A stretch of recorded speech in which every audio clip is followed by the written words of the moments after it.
Bom dia, galera. Desculpa então eu ter feito. Sejam muito bem-vindos. Reiniciei de novo para a gente poder partir, tá, do conteúdo. Eu pedi pro Murilo entrar para mim um pouquinho antes ali para conversar com vocês. E eu quero agora então dar início. Bom dia para você que assiste ao vivo. Boa tarde, boa noite, boa madrugada para quem está no YouTube.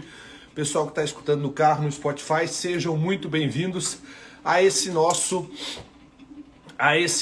projeto aqui do Penal em Movimento. Para você que está escutando no Spotify, só fazer uma leve descrição. Estamos pedalando em uma bicicleta ergométrica dentro de casa e conversando com vocês sobre direito penal e processual penal. E nessa nossa fala de hoje, em torno de 40 minutos, eu vou conversar sobre a segunda parte da Lei de Organização Criminosa, a Lei 12.850. Estou nesse momento aquecendo, tomando um café e já revisando a primeira parte da aula. O que falamos na primeira parte, Mauro? Falamos o seguinte, que a Lei 12.850 ela veio para quê? Para inovar. E ela inovou em que sentido? Ela inovou quando criou no Brasil, tipificou no Brasil a conduta do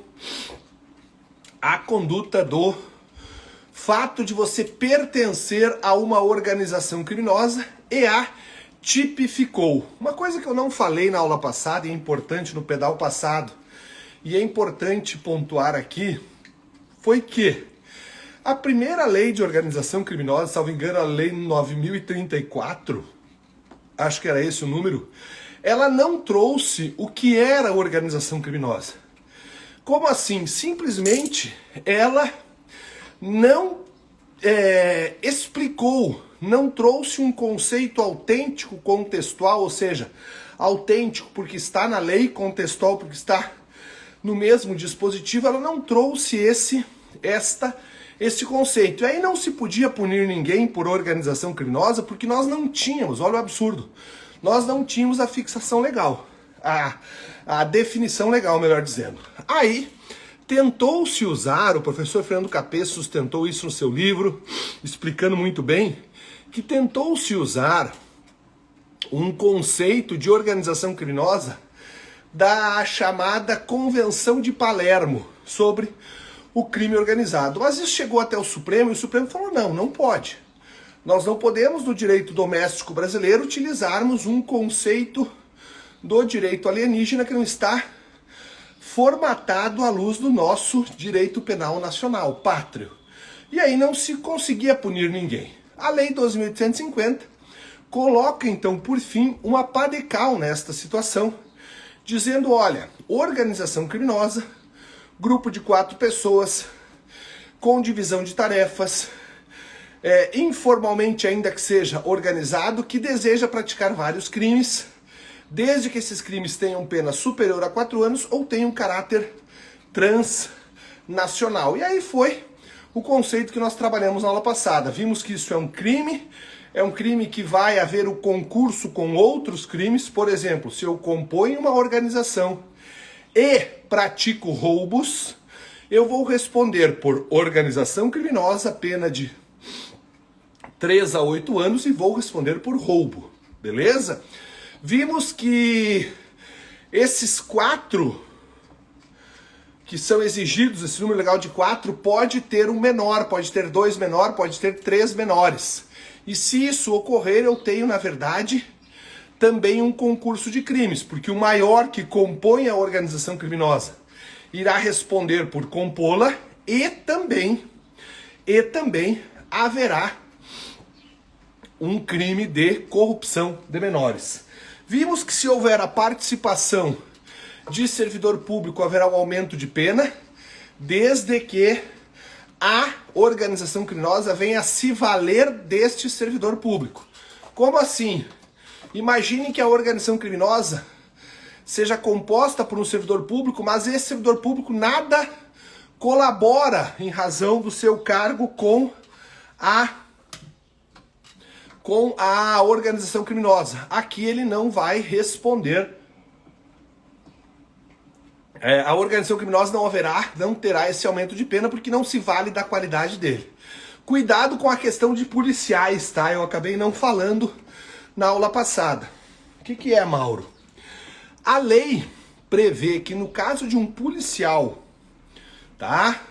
Ou seja, um membro, um integrante das organizações de segurança pública lá do artigo 144 da Constituição. Polícia Federal, Polícia Rodoviária Federal, Polícia Ferroviária Federal, Polícia Civil, perdão, Polícia Militar, agora Polícia Penal. Se alguns desses integrantes participar da organização criminosa, necessariamente nós deveremos ter um inquérito policial instaurado na Corregedoria de Polícia. Bom dia, Liana. E também haverá comunicação obrigatória ao Ministério Público. Tranquilo? Bom, falamos sobre os líderes desta organização. Falamos que ele não terá benefício nenhum, a pessoa que compõe uma organização, enquanto ele não deixar claro que rompeu o vínculo com essa organização. Então, se ele não conseguir provar para o Estado que não tem mais nenhum vínculo, tá? Com esta organização criminosa, ele não terá vários benefícios. Ele não terá possibilidade, por exemplo, de progredir de regime. Oi, gorda. Beleza? Bom, pessoal, agora vamos falar então, e agora sim, é matéria nova, é assunto novo. Vamos falar sobre os meios de obtenção de prova. Oi, Alves. Olha só, o que você deve lembrar é que na organização criminosa, na lei de organização criminosa, ela então traz um crime na primeira parte, muito importante, mas o que realmente veio de novidade foram os meios de obtenção de prova que esta lei trouxe, tá? Ela inova em uns e reforça em outros. O artigo 3º da lei diz assim, são meios de obtenção de prova. O primeiro, inciso primeiro, que é o que mais nós vamos parar. Colaboração premiada, isso é novidade.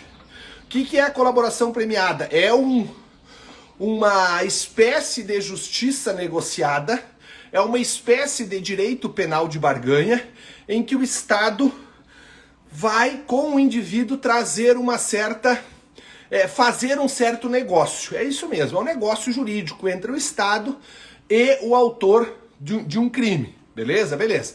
Então a colaboração premiada é novidade, vou falar daqui a pouco. Captação ambiental já existia, tá? A interceptação telefônica, ela apenas diz, olha, a interceptação é um meio de obtenção de prova. Nós teremos uma aula sobre interceptação telefônica, quando eu for falar para vocês e estudar contigo a lei 9296 de 96, que fala da possibilidade de se afastar o sigilo de uma comunicação telefônica. Vou trabalhar os requisitos e tudo mais. Não vou dar spam aqui, mas vai ser uma aula que a gente vai trabalhar com vocês também. Depois ele fala ação controlada, e aqui nós já vimos quando estudamos a lei 11.343, que é a lei de drogas. Ação controlada, ou flagrante retardado, flagrante postergado, não atuação policial. Eu tenho tanto na lei de organização criminosa, como eu tenho também, por exemplo, na lei 11.343, que é a lei de drogas. Depois ele fala no afastamento do sigilo, que já está na lei complementar 105, e na infiltração por policiais. Infiltração por policiais, ela é, assim como a interceptação telefônica, uma prova subsidiária. Nós só vamos utilizá-la se não tivermos outra forma de produção daquela prova, beleza? Mas então, galera, em apertada síntese, o artigo 3º, nos seus incisos, traz para nós, tá? Que existem meios de obtenção de prova. E ela começa com a colaboração premiada. A colaboração premiada, hoje, ela está conceituada na lei. Essa lei é muito boa. Por quê? Porque ela trouxe para nós, no artigo 3º, letra A natureza jurídica do que é colaboração premiada. E a colaboração premiada é um negócio jurídico processual e um meio de obtenção de provas. É a literalidade do artigo 3º. Negócio jurídico e meio de obtenção da prova. Quando eu tenho uma colaboração premiada, eu tenho 3 fases. Importante, essas fases caem muito em prova, tá? E cai muito o que, Mauro, nesse aspecto? O que é, tá? O que acontece em cada uma dessas fases? Vamos a elas. A primeira fase, pessoal, vai ser uma fase de negociação do acordo. Essa negociação do acordo vai se dar entre quem, Mauro? Vai se dar entre o promotor de justiça, entre o Ministério Público, entre o delegado, tá? Depender da fase, e entre a defesa, a autodefesa, a pessoa envolvida, e a defesa técnica. Então, eu tenho a primeira fase, a fase da negociação, onde vem a proposta, tá? Do MP, por exemplo, vem a proposta do delegado. Quanto ao delegado, anota o seguinte: o Supremo Tribunal Federal, por meio de uma ADI, ação direta de inconstitucionalidade, proposta pela Procuradoria-Geral da República, foi demandado para quê? Porque os promotores, os procuradores, o PGR, queria o quê? Que a proposta do acordo fosse exclusiva do Ministério Público. O Supremo falou não. Não é essa a vontade do legislador. A vontade do legislador é promotores e delegados fazem a proposta. E ficou consignado o quê? Que é constitucional a Lei 12.850 no tocante à possibilidade do acordo de colaboração premiada ser iniciado por um delegado de polícia. Anota isso no teu manual caseiro do pedal. A possibilidade do acordo de não persecução penal ser realizado pela iniciativa do delegado de polícia. Galera, se puderem me marcar aqui quando der 100 ali, se nós chegarmos novamente ao 100, printar e me mandar, tá? Me mandar não, me marcar lá no Instagram para eu repostar, eu ficaria muito, muito feliz, tá? Só peço isso para vocês. Beleza? Vamos lá então. O acordo de não persecução penal, então, tá? Esse acordo inicia com a fase de negociação. Nesta fase, anota no teu manual caseiro também, o delegado de polícia não participa. Desculpa, o juiz de direito não participa, o juiz não participa. Vou repetir. A primeira fase, que é a negociação, é feita pelo delegado, o Supremo falou que pode, ou pelo promotor com a defesa. Juiz pode participar, Mauro? Não pode, sob pena de nulidade. Juiz não pode participar sob pena de nulidade. Bom, então a primeira fase é a fase de negociação. Sentamos ali eu, que sou o cidadão que pratiquei o crime, junto com o promotor e entro no acordo. Beleza. Este acordo já resolve minha vida, Mauro? Não. Por quê? Porque esse acordo terá que ser submetido a uma homologação judicial, que é a segunda fase. Então a primeira fase, negociação. Segunda fase, homologação judicial. Nesta fase de homologação judicial, aí sim o juiz vai trabalhar. Será sigilosamente, obrigado Vanessa, será sigilosamente distribuído ao delegado de polícia, ao juiz de direito ou ao juiz federal, e esta autoridade judiciária, oi Su, e esta autoridade judiciária vai ser a autoridade que vai resolver, tá? Se homologa ou não, vai decidir. Vai ser, obrigado Vanessa, vai ser sigilosamente a ele distribuído, beleza? Bom, um detalhe importante aqui é o seguinte, pessoal, olha só. Se a pessoa que está fazendo o acordo for alguém que nós estudamos lá na aula de competência, alguém com foro por prerrogativa de função. Imagine o seguinte, que aqui na minha cidade o colaborador premiado seja o prefeito. Beleza? Então está ocorrendo aqui entre o promotor, entre o delegado, que está investigando um crime de um prefeito, por exemplo. Quem é que vai homologar o acordo? Ah, Mauro, vai ser o juiz aí de Santa Maria? Não. Por quê? Porque o prefeito tem foro por prerrogativa de função no artigo 29, inciso 10 da Constituição. Então neste caso, esse acordo vai ser homologado pelo Tribunal de Justiça. Então anota no teu manual caseiro. Quando... É isso aí, Carol. Quando o colaborador for um agente público que possua foro por prerrogativa de função, este foro, tá, esta prerrogativa de função, será, tá, respeitada para fins de homologação. Então, no caso de um prefeito, não é homologado pelo juiz da comarca, professor, exatamente. Por quê? Porque é homologado pelo tribunal, pois ele possui foro por prerrogativa da função. Beleza? Mauro, o juiz pode sempre... o juiz pode se recusar? Pode.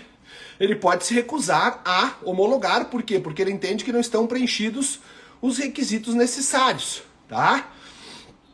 Um detalhe importante, pessoal, aqui, que afasta... Olha que interessante que eu vou falar agora. Afasta o nemo tenedur sede degere. Afasta o direito que você tem ao silêncio. Como assim, Mauro? Quando se fala em colaboração premiada, imagina que eu, mais uma vez estou fazendo o acordo. Quando eu vou fazer esse acordo de homologação, tá? Esse acordo de colaboração, eu vou abrir mão do direito ao silêncio. Anota isso, se alguém puder printar e me mandar, me marcar, eu agradeço, hein? Olha, mais de 100 pessoas, 7 horas da manhã. Quem que vai homologar? O juiz, ele pode indeferir? Mauro, pode mandar você reorganizar. E o que você que está fazendo o acordo com o juiz e o promotor vai trazer, tá? Vai perder, vamos dizer assim, o direito ao silêncio. Por quê? Diz o artigo 4º, parágrafo 14, haverá a renúncia, tá, ao direito ao silêncio e você vai abrir mão do direito de ficar calado e vai assumir a obrigação de dizer a verdade. Mauro, mas eu não sou o indiciado, não sou o suspeito, não sou o acusado, o réu. Eu não tenho direito ao silêncio? Tem.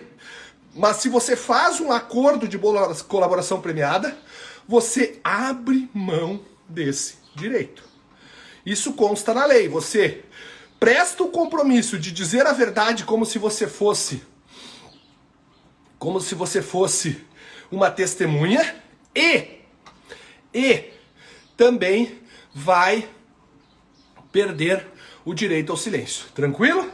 Importante isso, tá? Eu posso me retratar. Eu cheguei lá e falei pro promotor uma coisa. Eu posso voltar atrás depois? A resposta, posso. Tá? Eu posso me retratar, diz o artigo 10, tá? Eu posso me retratar da proposta.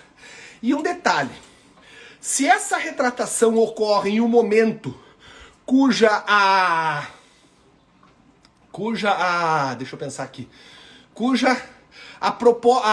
prova já tenha sido produzida, por mim produzida, ela não vai ser usada exclusivamente em meu desfavor.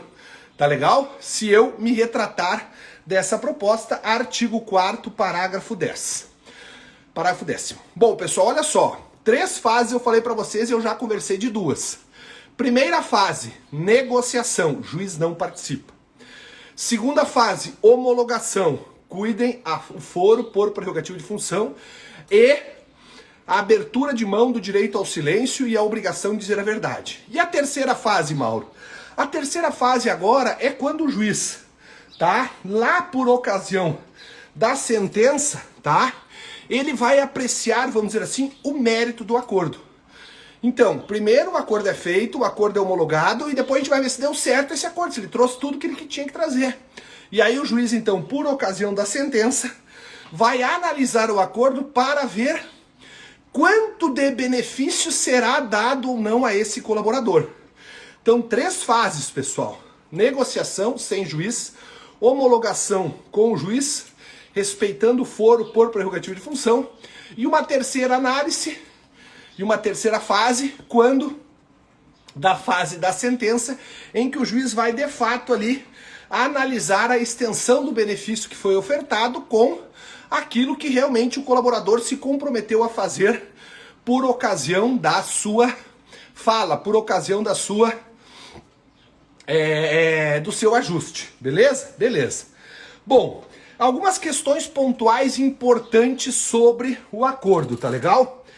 Que olha só, quando é que inicia a minha conversa com o promotor? Quando que eu tenho demarcado a minha obrigação enquanto colaborador?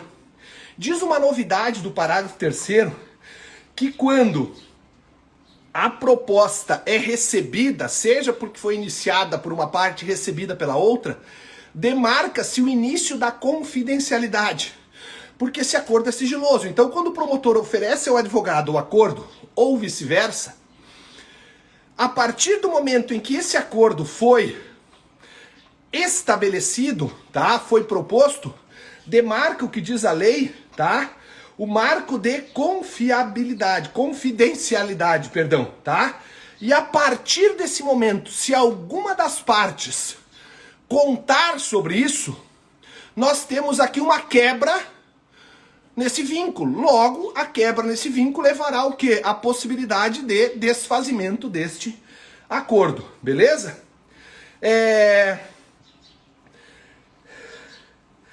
Um detalhe importante que também pode cair na prova é o seguinte: uma vez feita essa proposta, a investigação para, isso cai muito em concurso de polícia. Presta atenção quem é que vai fazer carreiras policiais. E também para advocacia. Presta atenção todo mundo, tá? Quando há, tá, o recebimento da proposta para análise da outra parte, não significa que as investigações vão ser suspensas. Não, não, não. As investigações poderão continuar até que realmente haja uma homologação, tá? Mas medidas assecuratórias cautelares poderão ter andamento durante a tramitação desta proposta. Beleza? Cuidado, pessoal, com a exigência hoje legal de que haja uma defesa técnica durante o acordo. O promotor não pode, o delegado jamais pode chamar o suspeito, no caso do delegado, ou até mesmo o réu, no caso do promotor, para quê? Para conversar sem que esteja presente o seu defensor. Seja ele constituído, seja ele público. Mas não há, com H do verbo haver, que não existe a possibilidade de uma negociação sem vocês, sem os advogados, sem a defesa técnica estar presente, beleza? Agora olha só, imagina que o promotor da justiça seja o celebrante, ele que chame o réu, chame o suspeito e seu advogado para conversar. Eles conversam e estabelecem as premissas do acordo, e este acordo, isso, sob pena de nulidade, e este acordo, a Souza falou aqui, não sei se, acho que a Souza falou, sob pena de nulidade, que a advocacia deve, o advogado deve estar junto, né? Eu não entendi a pergunta de cima, advocacia, RBN, não entendi, tá? Oi, Micaele, bom dia. Enfim, pessoal, olha só.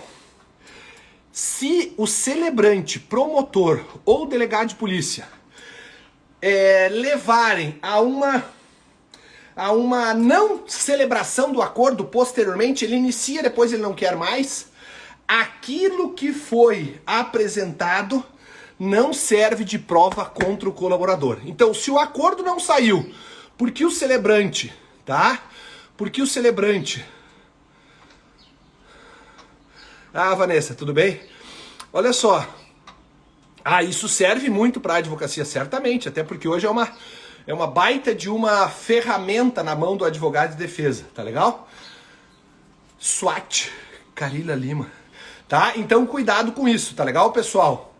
É possível que se use aquilo que eu apresentei por ocasião da minha celebração com o promotor. Se o promotor desistiu, não é possível, está lá no parágrafo 6º, tá? Olha só, já que falaram em advocacia, uma ferramenta muito importante para a advocacia, sim. Então presta atenção aqui num detalhe. Para que você possa representar o seu constituído por ocasião do acordo, não basta aquela procuração ad judicia Ou seja, aquela para o foro em geral, não. Diz o parágrafo 3º, letra C, que é necessário uma procuração com poderes especiais. Lembra daquela procuração que é exigida, por exemplo, por ocasião de uma queixa-crime, a procuração com poderes específicos lá do artigo 44 do Código de Processo Penal? Aqui também é necessário que nós tenhamos uma procuração com poderes específicos para que haja esta possibilidade de, vamos colocar assim, de fazimento, tá? É a mesma, Rose, da queixa-crime, exatamente, tá legal? O parágrafo 1º diz que nenhuma colaboração, nenhuma tratativa será feita sem a presença do delegado, do defensor. Pessoal, e cuidado com o parágrafo 2º. Olha só, no caso de haver conflito de interesses ou o colaborador for hipossuficiente, podemos pedir a presença de outro advogado. Olha que interessante. Podemos pedir a presença de outro advogado se entendermos que há um conflito entre um advogado e o seu cliente, ou esse cliente é hipossuficiente mesmo. É possível que o próprio celebrante diga, não, eu quero um representante da OAB, eu quero um outro advogado, eu quero um defensor público aqui. Beleza? Isso, cai mesmo. Já caiu na segunda fase da OAB. Beleza? Agora, um detalhe importante aqui, olha só. Presta atenção aqui, que eu faria uma prova com... temperaria, um tempero que eu colocaria na prova seria isso agora. Imagina, pessoal, imagina que a colaboração seja feita pela Viviane Osório contra o Mauro, tá? Bom, Cripto. É isso aí, indo pra faculdade escutando o professor. Valeu! Olha só. Imagina que a Viviane Osório seja a colaboradora e eu seja o réu delatado, o réu que ela está dizendo, olha, quem é o chefe de tudo isso é o Mauro.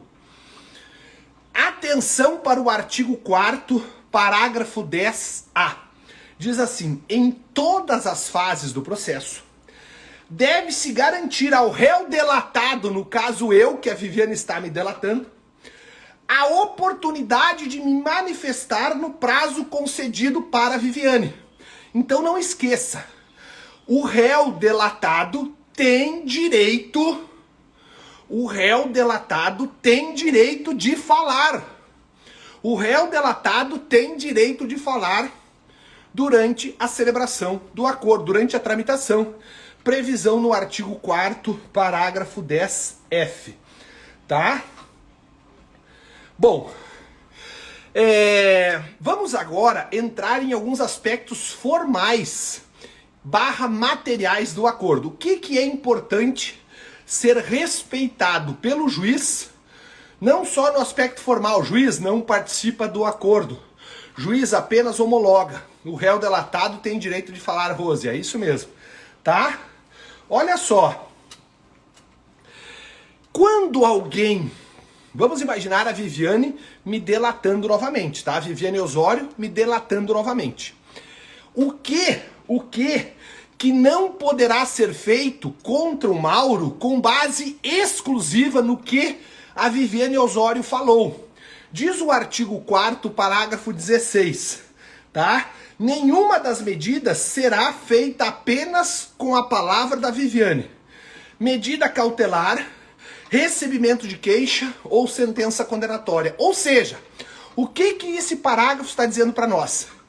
Que a delação é apenas uma das provas. Então não pode, porque a Viviane chega e diz assim, o Mauro é o chefe da organização. De repente entram 10 policiais aqui na minha casa com um mandado de busca e apreensão de documentos aqui em casa só com base na palavra da Viviane. Não. Tem que ter outras provas. Não pode também o promotor me denunciar só com base na delação e o juiz receber a denúncia, não. E por fim, não pode o juiz me condenar só com base na delação.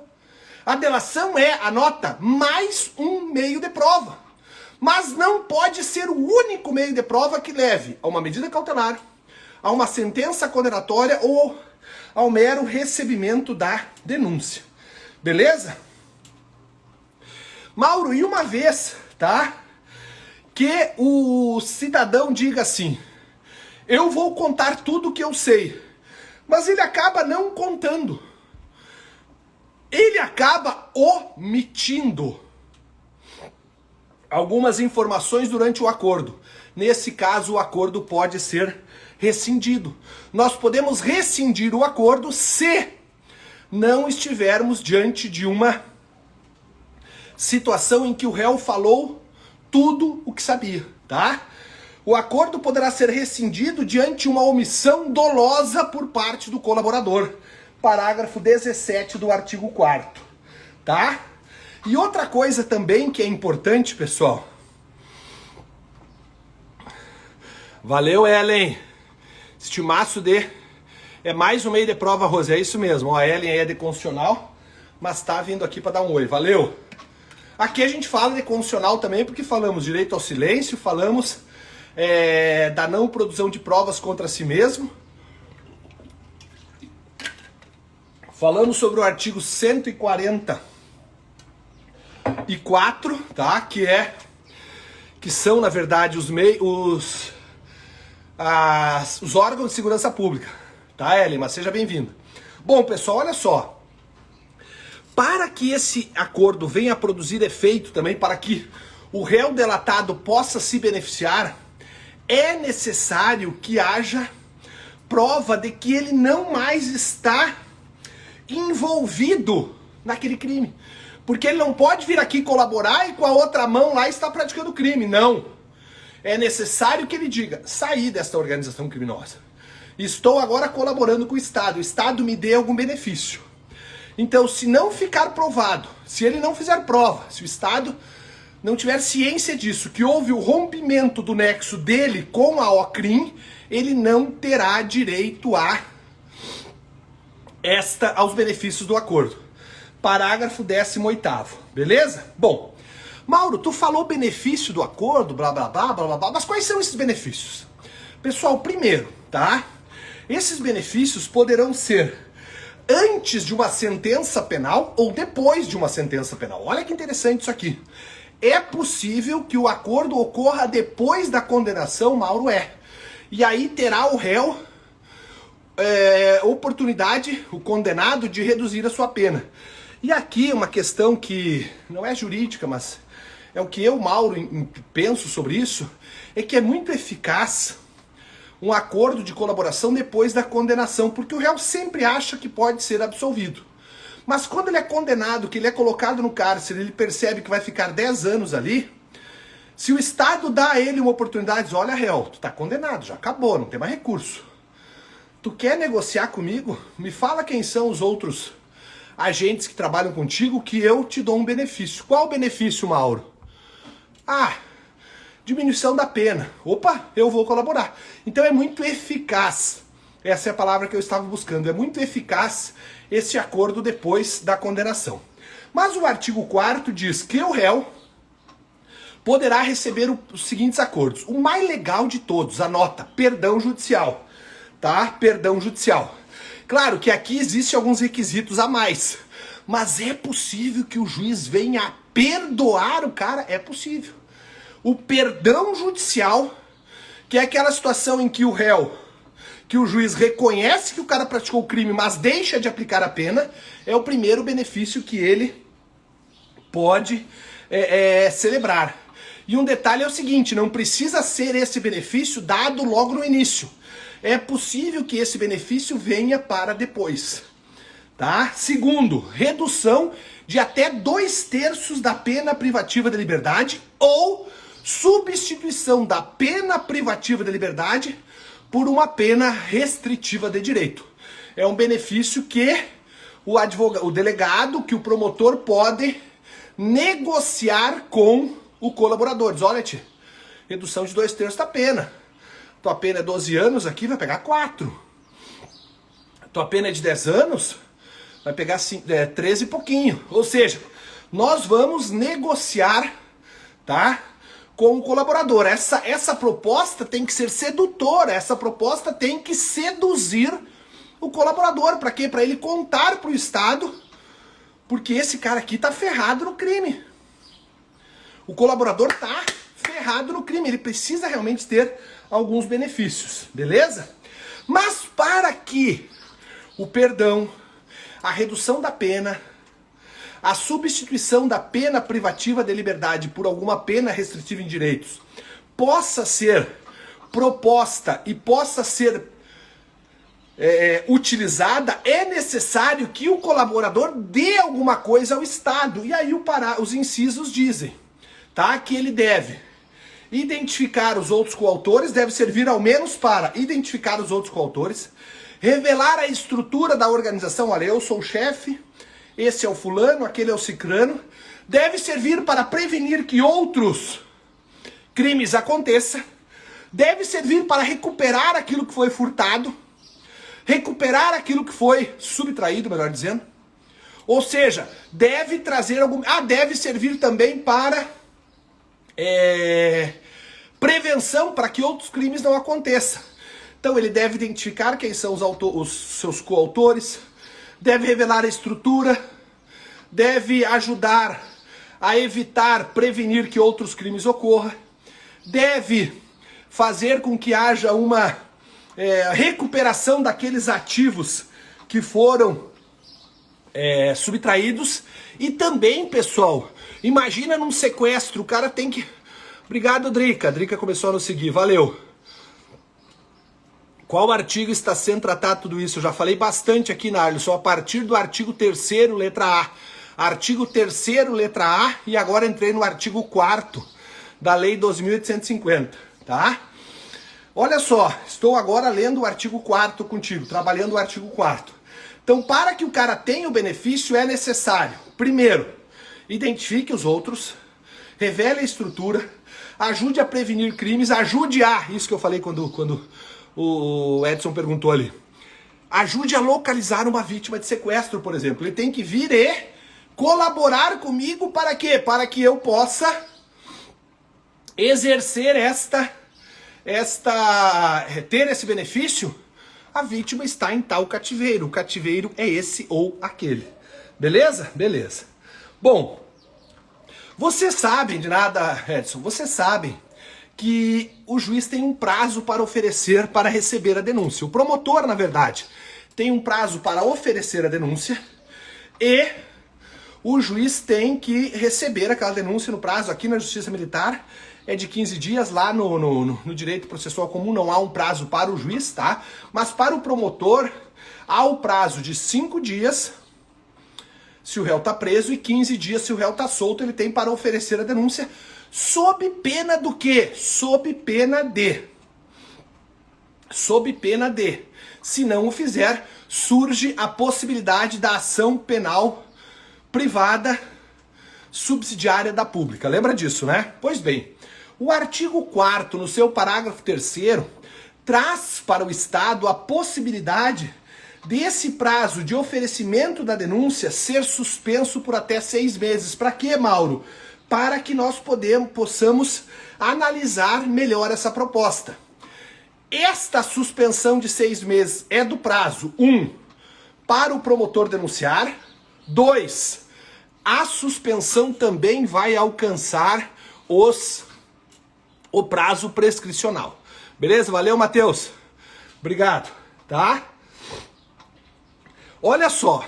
Lembra que tem mais um benefício, a bem da verdade, que é melhor que o perdão, que é o top dos tops, que é o promotor não oferecer a denúncia. Como assim, Mauro?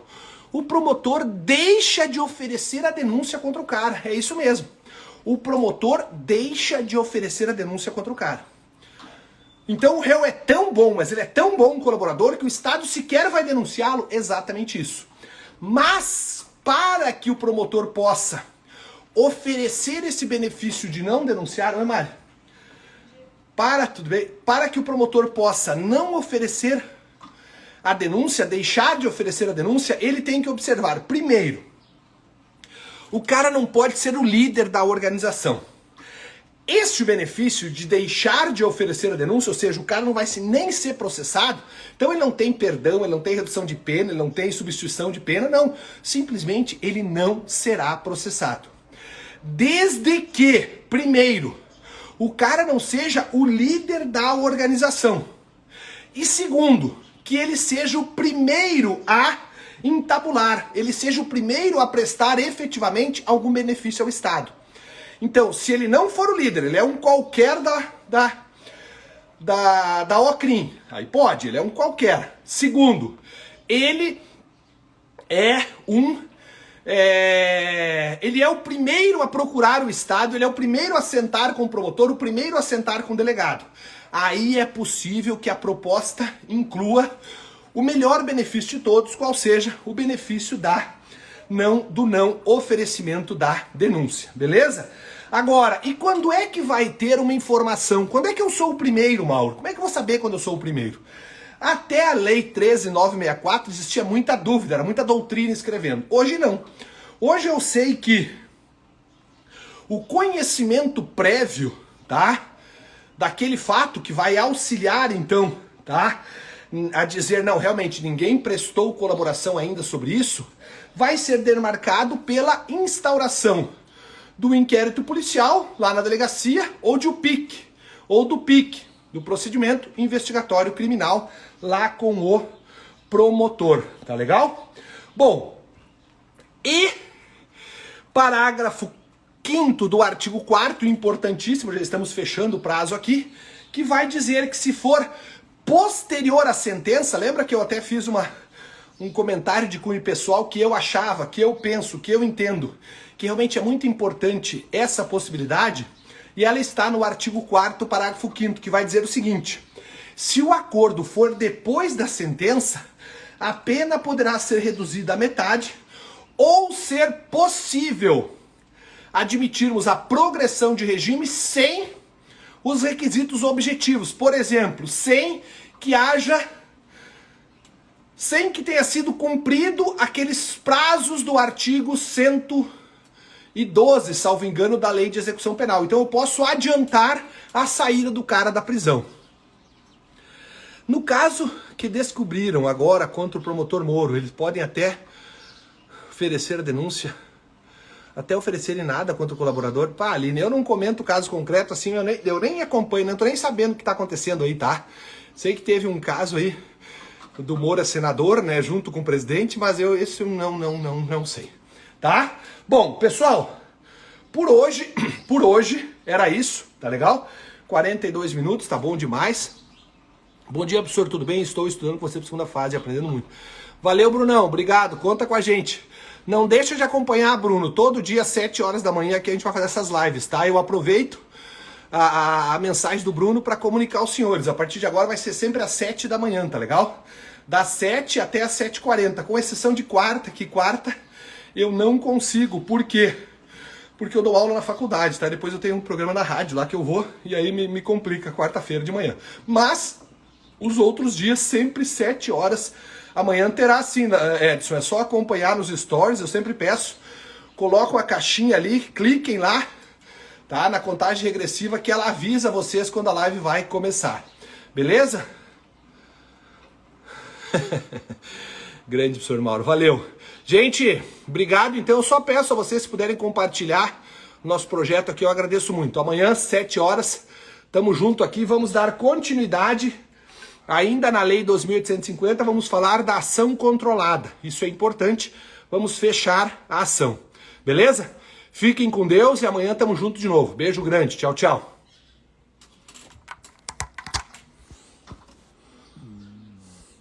Ah, detalhe, não esqueçam que essa live sobe agora pro YouTube, tá? Beijo.